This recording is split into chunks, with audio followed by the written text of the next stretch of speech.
You know, sometimes the most incredible puzzles aren't locked away in some ancient tomb or hidden in a spy's briefcase. They're just hiding in plain sight, sometimes in just a single cryptic line of text. Let's take a look at one. So here it is. And yeah, at first glance, it just looks like a total jumble of letters, numbers, and symbols, maybe even a typo. We're told it comes from an analysis of the Quran, but it honestly seems pretty nonsensical. The big question is there a hidden logic here? A pattern that's just waiting for us to find it? That's the core mystery we're diving into. For this explainer, we're basically going to become code breakers. We're going to take this thing apart piece by piece and see if we can follow the intricate logic its author was trying to show us. Okay, so like any good code, this one has a key. Before we can even think about solving it, we need to understand the language it's written in. So let's start by defining the terms and building our own little decoder key. All right, first up is the word surah. Now, this is a pretty fundamental concept in the Quran. It simply means chapter. So when you see Surah 95 in the sequence, it's just pointing us to the 95th chapter. Easy enough. Next, we've got the letter C. This one's pretty straightforward. It's just an abbreviation. In this cipher, C stands for chapter. So C96 is just a shorthand way of saying chapter 96, which is the same thing as Surah 96. And in that same vein, the letter P is another abbreviation, but this time for page. When you see P597 pop up, it's talking about a specific location, page 597. This is a big clue. It tells us the author is working with an actual, physical, paginated version of the text. Now this next one is a little different, the word ada. This isn't an abbreviation, it's actually a word from the Malay and Indonesian languages, and it means exists or is present. So in our cipher, it acts like a little confirmation, telling us, yep, this reference can be found right here. Okay, let's pull all of that together. Here's our finished decoder key.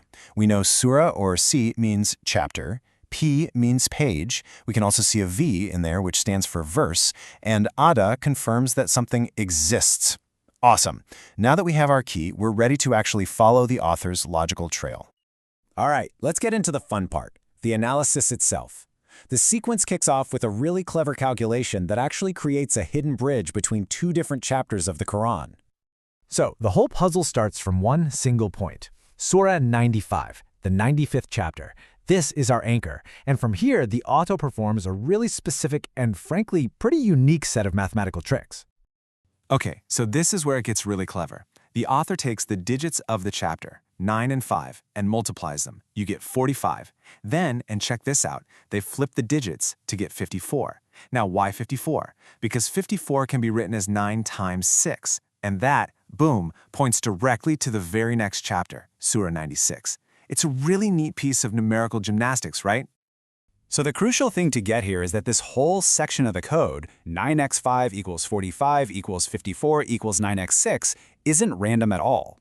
It's this self-contained logical jump, a cipher that's designed specifically to connect chapter 95 to chapter 96 using nothing but numbers. So we've connected two chapters. But the sequence doesn't stop there, not by a long shot.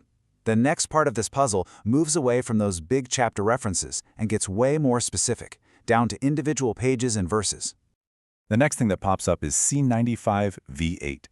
Now, using our decoder key, we know that means chapter 95, verse 8. But here's the twist.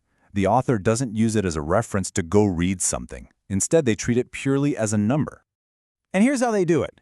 The reference C95V8 just gets flattened into the number 958. This is a really important step. A textual coordinate, a location in a book, has just been transformed into a numerical pointer for the next stage of the puzzle. So what does this new number, 958, do? Well, the sequence uses it as a pointer, but in a slightly scrambled way. It points us to page 598. And according to that word ada in the sequence, when we go look at that page, we find a brand new reference, chapter 97, verse 5. And now, the pattern just repeats itself. This new reference, C97V5, gets converted into a number using the exact same method. Chapter 97 verse 5 becomes the number 975. So we've followed one number to a new location only to find another number. The real question is, where does this one lead? We are right at the final step. All of these individual pieces of the puzzle, the calculations, the page numbers, the verses, they are all about to lock into place. This is the big reveal, where the author's whole point is finally going to become clear. So we have our final number, 975. The entire sequence, all of that work, has been building to this. What is the significance of 975? Where does it take us? It points us to page 597. And page 597 is the exact page where this entire analysis started. We've come full circle. The end of the chain connects perfectly, right back to the beginning. Let's just trace that path one last time, because when you see it all laid out, the structure is just so clear. We start at page 597. A series of transformations leads us to the number 958, which points to page 598. On that page, we find a new reference that becomes the number 975, which in turn points right back to our starting line, page 597. It is a perfect, self-contained loop. And this brings us to the very last word in the author's original sequence, cyclic. This is the grand conclusion. This is the mic drop.